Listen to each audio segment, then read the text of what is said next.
Hey there, welcome to the NBA DFS build. I'm Kevin Roberts, joined with Taylor Smith, getting ready to go over this two-game play-in slate on Wednesday. We got the Heat and the Bulls and the Mavs and the Kings. We're going to break it down for you. If anything we do here helps you out, hit that like button, subscribe to the channel, and come join our Patreon. $5.99 for the entire month to get all of our NBA picks, to get all of our NBA DFS picks and stacks, and everything else we have to cover, plus access to our Discord. All right, let's get into it. Starting at the point guard position, Josh Giddey leads the way. Mega chalk here, 53% ownership, 51-point fantasy projection. He just looks like the play because the price is so similar between him and Hero. I think really the only thing you'd be considering is the fact that Hero is coming in at significantly low ownership. So what is your pull here up top between Giddey and Hero? My pull would be Giddey, if I know what that means, which I don't. He's a good play. He's expensive, but he's been awesome for a while now. Certainly a case of fade. He's going to be like 60 to 70% owned. I mean, we've seen a few games where it doesn't get there. Like the minutes may not be there on occasion for whatever reason, but this is a postseason game, so don't see any reason they should cut him back tonight. Obviously, if the game stays relatively close.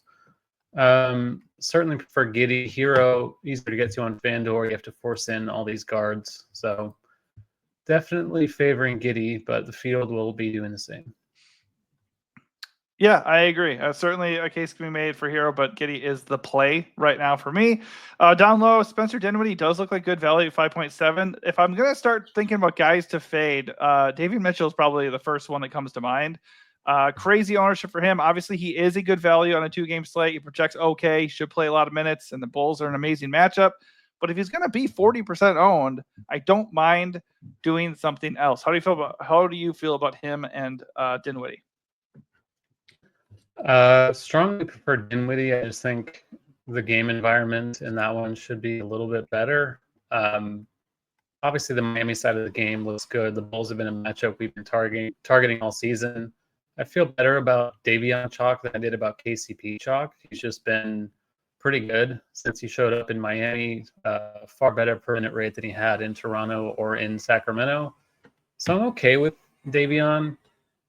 Even into ownership. Same with Dinwiddie, just playing pretty significant minutes, starting at the point guard for the Mavs. So I like them both. Prefer Dinwiddie, but both are viable.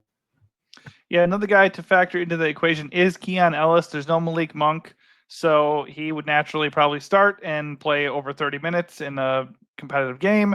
He does not project nearly as well as those guys, but I feel like he's the better play of that trio, and he's coming in weirdly at lower ownership. What is your glean there when it comes to him? My glean? Yeah, what's your glean, guy? Is that what that means? I don't think. No, well, you say you can. I did. That's two words now I use not correctly, so just move on. I think Keon is a pretty good play on FanDuel, where you have to play all these shooting guards. On DraftKings, to a lesser extent, I think he's okay. 5K. It's just kind of a lot. Not a great per minute guy either, but similar play to Davion. The minutes should be secure in this game, starting, like you said, for Malik Monk, possibly. So I don't mind any of them. Like, I understand that they're chalk, but it's a two-game slate, so everyone's kind of chalk to an extent. Yeah, I don't mind it. I prefer Davion to Ellis on DK, but not a huge gap. Interesting. I am exactly the other way. I agree. It is two-game slate. All these guys are looking pretty solid for value. If I had to pick one of them, it's probably going to be Dinwiddie. But if I'm picking between Davion and Keon, it's Keon easily for me with weirdly less ownership. Are there any punts here that you're liking at point guard? I think Alec Burks is okay at 3.9, but everybody else is kind of eh. Burks is probably the one. Like, he could play 20 plus in this game, so a lot of ways it can go wrong. The Heat rotations have been wild all season long, so there's not a lot of safety with any of that, but I think Burks, if you want to punt it, is fine. And then on FanDuel, Kobe White has point guard. I think he's a pretty strong play, especially if you fade Giddey and play him instead. Like, decent chance one of them gets there and one of them doesn't, and most of the field's playing Giddey. I think a lot of the field's going to be pretty down on Kobe White relative to Giddey, so that's an angle I don't mind playing. Any interest in Devin Carter at 3K flat with no Monk? No. I mean, you can do anything and just try to hope on a two-game slate at no ownership, I guess. But as of now, I'm not really getting there. Yeah, there is also Dante X. I'm not projected for many minutes, but Brandon Williams is questionable. So if he were to be out, it's possible he'd be in the rotation. But I agree. I'm not trying to get to guys like Devin or Exum. Moving over to shooting guard, we have Kobe White leading the way. That's your boy. He is absolutely good leverage on Giddey. You certainly can pair them together, especially if you're going to be stacking that game. Don't have a problem with him. I just think like I'm just automatically dropping down to somebody like Kevin Huerter or sliding Huerter as small forward and Keon Ellis as my shooting guard. Those are the two guys that stand out here. But with no Monk, Levine looks good, or looks playable rather. Doesn't look good. His projection is not very good, but he's not going to be owned. So those guys feel a little bit overpriced relative to the slate. But what's your interest level in them at shooting guard on DK? Yeah, Levine is definitely overpriced on DK, but on a 2-game slate, it's hard to find ways to get different. I don't think people are going to want to play that. But we've seen a ceiling from him on occasion. There's no Monk, so more usage will go to him and DeRozan and Sabonis in theory. So I don't mind Levine as a differentiator. It is easier to play him on FanDuel, like we've talked about with some of these other shooting guards. But I like them both a good amount, Levine and the other one you mentioned, Kobe White. Yeah, I mean, if he's sub 10% owned, like you could certainly make a case for just YOLO taking a shot on Levine. He just is not an optimal play whatsoever.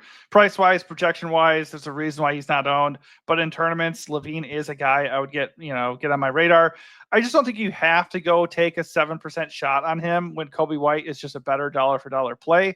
And I think you probably agree there. Like he is still owned compared to Levine, but he's like really like half the ownership of Giddey. So I think we're in agreement there that Kobe is a solid leverage play. I love Huerter. Don't love that he's 69% owned. I said this in my write-up on Patreon. Like Huerter looks great, but if he's going to be like 70% owned, you certainly can make a case for getting away from Kevin Huerter because if he doesn't hit his shots, he's probably going to fail. That said, they have no Trey Jones. I think Lonzo Ball is doubtful. So he's going to play. Like he's going to play like 35 minutes if the game stays close. Keon Ellis here, I like him. I'm okay with Klay Thompson. Like very, very low floor, but it is a playoff game.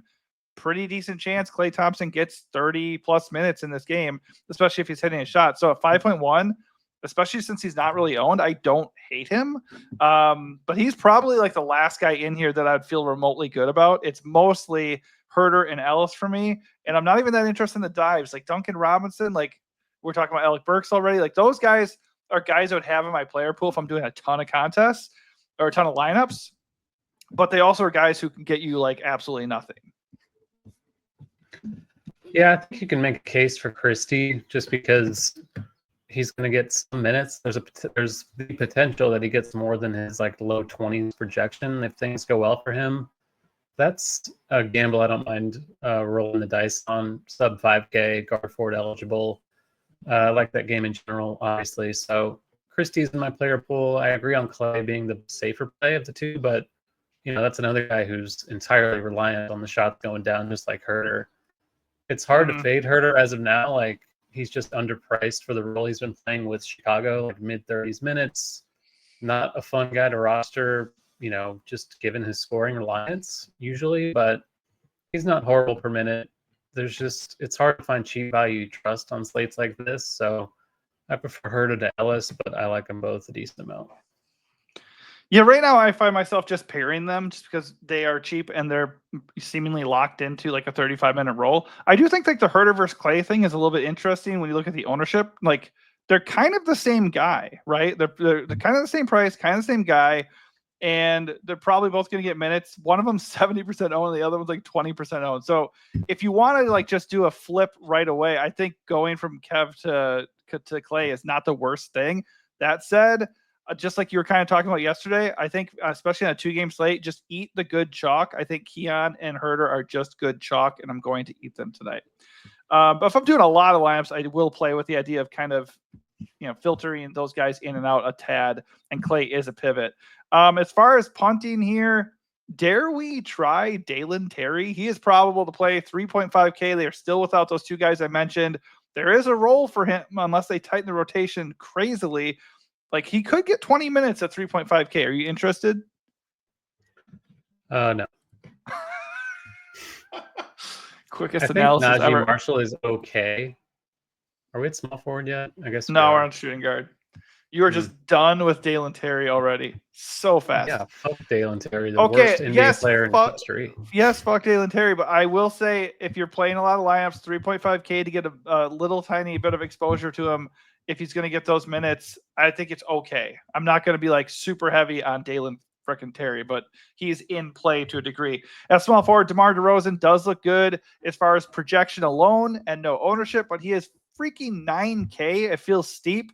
I just think there's better plays. There's better things to do. That said, sub 15% ownership in a huge game with no Monk. He's going to have monster usage. He's benefited quite a bit in this setting this year. So just for a guy who can bring a ceiling to the table, I think DeMar is an interesting GPP play. But right now, I just don't want to do that. I think like somebody like Andrew Wiggins, $2,000 cheaper, way easier to get to, way better play by comparison. We look at projections.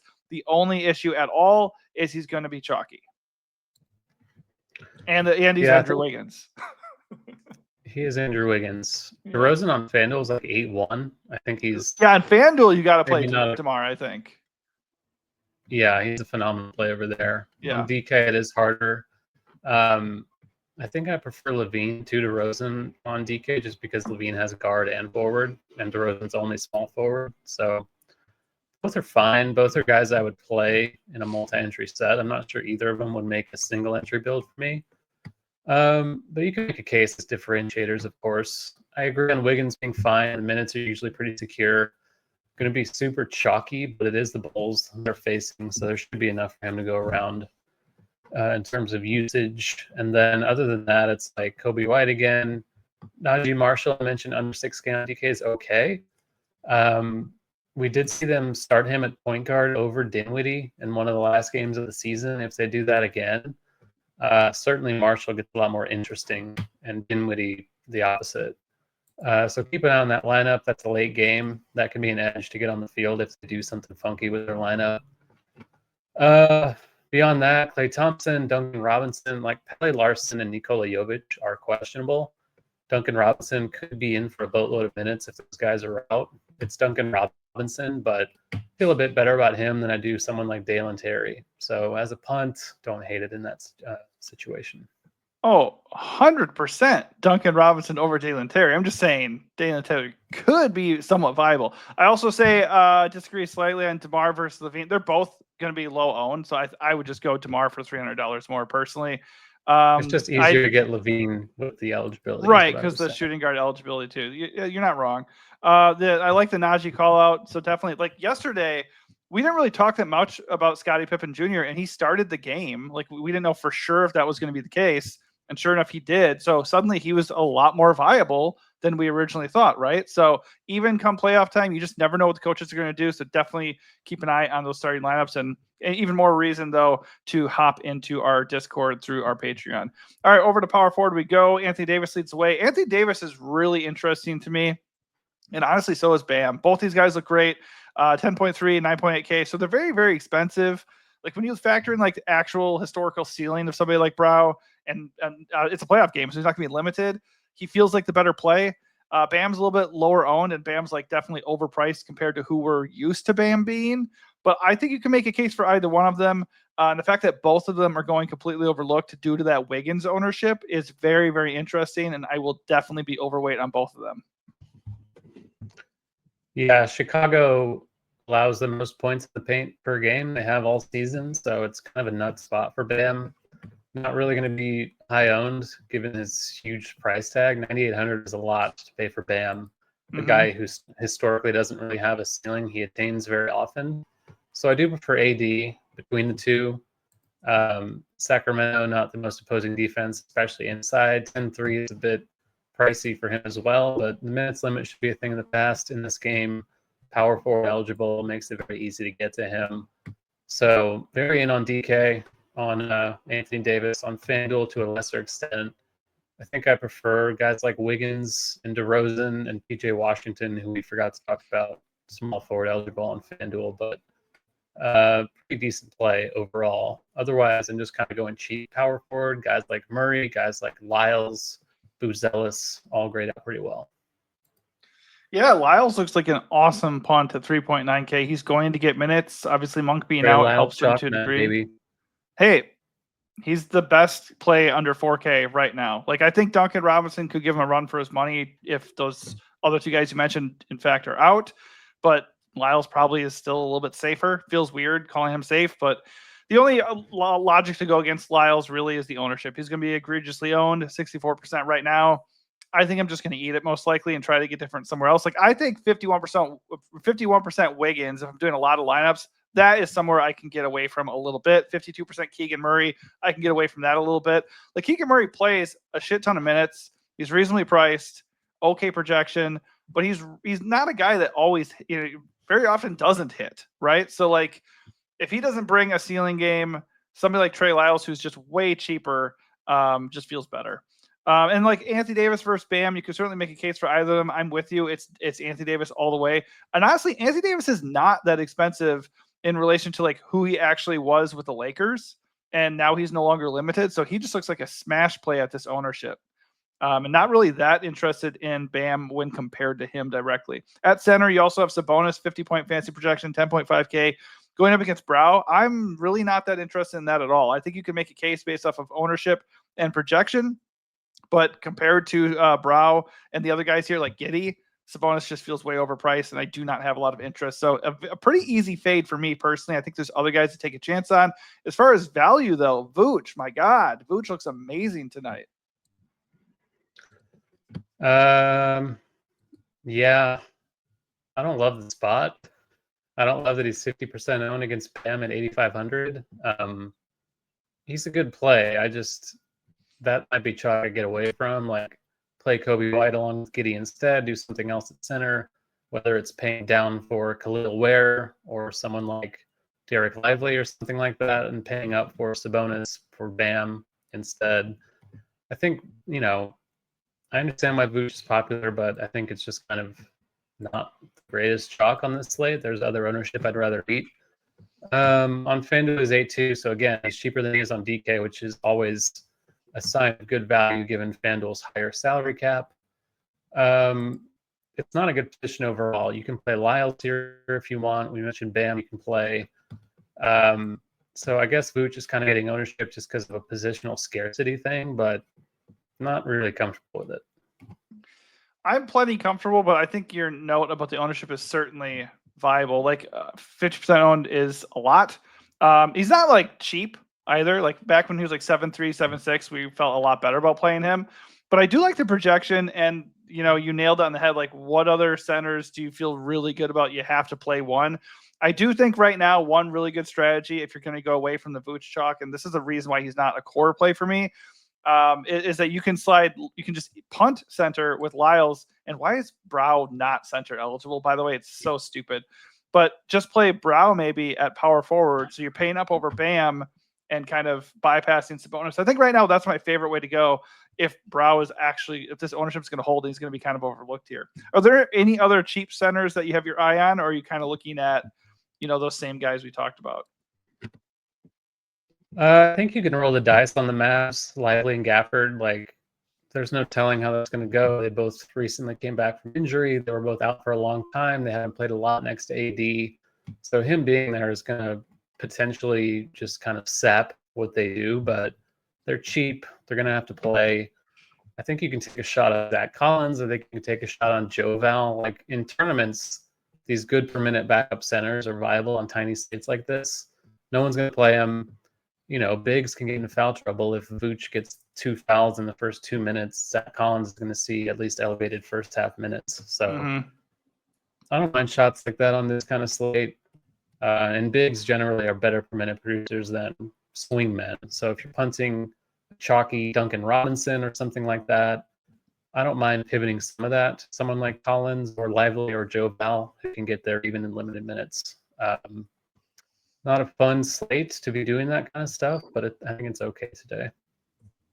Yeah, absolutely. All right, to wrap things up, let's end with our flag plant and strategy for the night. So I think I talked myself into the Vooch fade. Like, I'll probably just play one lineup tonight. I'm not sure if he'll be in it. I think I just prefer the other chalk, like we talked about Giddey and Herter, Trey Lyles, stuff like that. Sacramento is also the worst 3-point defense in the league in terms of percentage allowed. which I think is a bit noisy overall, of course, but over the course of a full season, there might be something to that. So I think PJ Washington at pretty low ownership is a pretty interesting play on this slate who could put up a ceiling-ish score that is not really going to be owned. Yeah, and guess what? I think you kind of talked me away from Vooch chalk a little bit too. I still like Vooch based off the projection and the price and the fact that you have to play center, and I'm not that interested in Sabonis. But if he's like, somebody shared their lineup in Discord, and I was like, hey, that looks like a really great chalky lineup. Like, it's a good looking lineup, but you got to do something to differentiate and actually give yourself a chance to climb up the standings here. So one of the things could be fading Vooch and going down a little bit more, like you said, maybe something a backup center like Collins or Lively that nobody else wants to play, or maybe go get Lyles and slide him there and go get Bam or Brow at power forward. Whatever the case may be, you got to fade one of these chalky dudes at some point. Like, I don't mind eating the Giddey chalk. I even don't mind eating 7K Wiggins chalk, but I think I might be joining you here and going a bit underweight on Vooch because, he's 8.5K too. So, like, if you just do one other different move, all of a sudden you have Davis at 25% ownership to close the night. And that is something that could be making you different enough. But certainly do some things, with reason that is going to make your lineup a little bit different, because the last thing you want is to have a good lineup, but is way too chalky and doesn't get anywhere. All right, that's going to do it for us. Hopefully this does help you out. If it does, smash that like button, subscribe to the channel, and come visit us on Patreon. Just $5.99 a month to get all of our picks and advice and access to our Discord. Thanks for watching and good luck.